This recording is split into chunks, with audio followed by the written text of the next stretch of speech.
Hey folks, it's your main Manny, and the camera's on the ground because I'm working with Rory.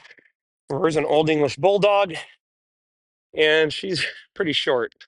So, what I wanted to briefly talk about, because I think it's really important, is using the prong collar and using training collars appropriately, but also the fact that the struggle is kind of real. When you have a dog that's this powerful and this strong, you want to try to take him out. We're told we're supposed to walk the dog, and so we try to walk the dog, and the dog's pulling like crazy. So we put the prong collar on the dog, stops the dog from pulling as much, but the dog still pulls.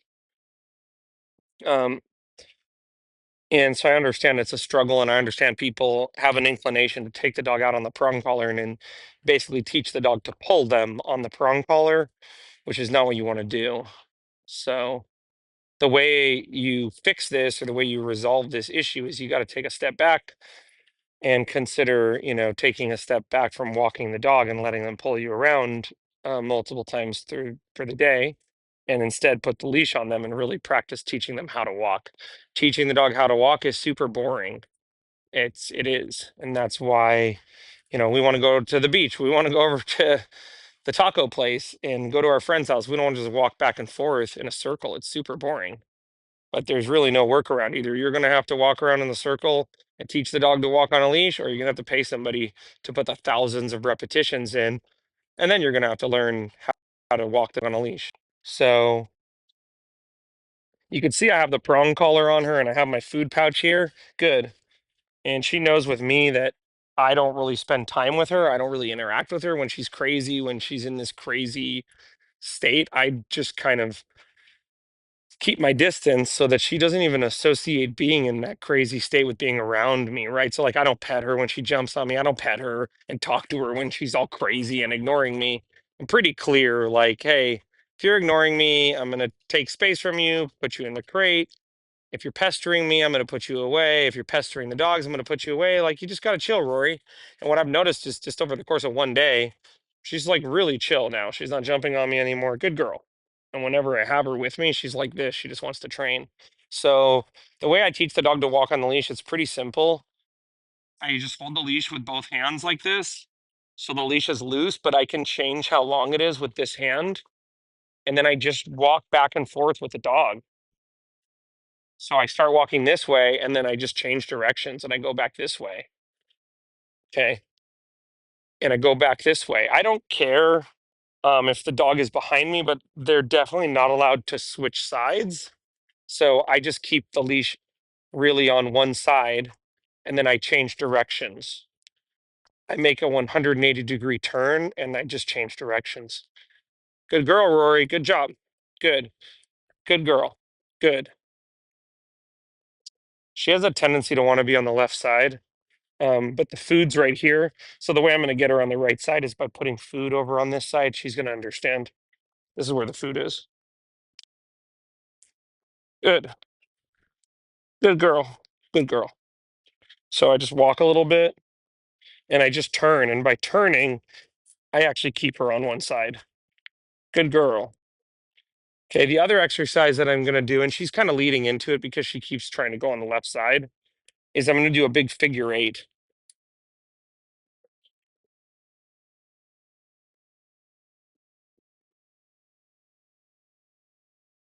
So I do a big figure eight this way. I let the leash be loose.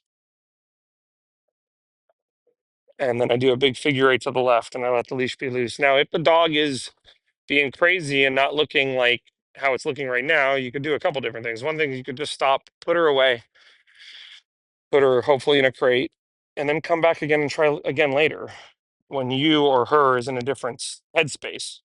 Another option is you could just continue in the direction you're continuing and try following through with your motion and let the leash be long and just kind of compel her to continue to follow you and then just walk in this motion. Another thing you could do that could help is you pull out food and you put it in your hand like this. Come on.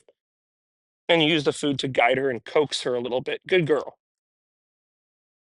So either stop and try again later, try somewhere more calm with less distractions. Um, use your leash to pull the dog and follow through, or use food to guide the dog. into the right position. Do you see? I'm going to demonstrate a little bit of what I mean with the leash right now. So the leash is loose. I'm just giving quick, like jerking motions on the leash. Let me come closer so you can see what I'm talking about. Okay. So I want her on my right side. You see how I give a little tug on the leash? It's a tug and release. But the big thing I'm getting her to do right now is learn that when the leash tightens, you need to change directions, honey bear. Good girl. Good. My suggestion is to do this 3 to 5 times a day for 5 to 15 minutes at a time. And in the meantime, consider this question. If you keep walking her on the prong collar and she keeps pulling on it and she keeps lunging and she keeps doing the behaviors we're trying to stop on the training collar, is it not possible she's going to associate those behaviors with wearing the training collar? And what if we put on her flat collar, that big black collar, when we're going to go take her for a walk? And I know it's going to be harder to manage. I know she's going to pull us around more, but maybe that's okay because she's letting us know she's not quite ready and we're not quite ready for an hour-long walk. What do we do instead to exercise her? We play with her. We try to play tug with her. We could do hide and seek. We could hide food around the house. Um, she seems to be a pretty mellow dog. So now watch me switch to her flat collar and imagine we're going to go for a walk on her flat collar now. When we're on a walk with the flat collar, the leash can be loose, but I think she'll actually do better with a longer leash. The leash can be tight, I mean, on the flat collar, but I think she'll actually do better even here with a looser leash. Good girl, mama. Good girl. Good. Come on. Good girl. Good. Good girl. So, in this case, I'm kind of testing her and seeing, hey, how did you do on the prong collar? Okay, how do you do now on your flat collar? And she's doing good. And with a lot of dogs, after we've trained them on the prong collar, if we do it appropriately, we don't have to have the dog wear that collar forever. Good girl, mama. Good.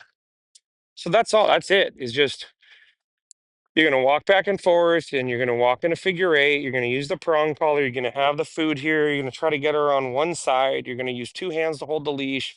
You're going to practice giving little tugs on it like this. And you're going to practice having the leash be loose. Okay. If you still want to walk her, you're going to walk her on the flat collar so that she doesn't pull on that prong collar and get used to pulling on it. If she wants to pull on this, like there, she wanted some water, she can. It's no problem. Come on, pumpkin.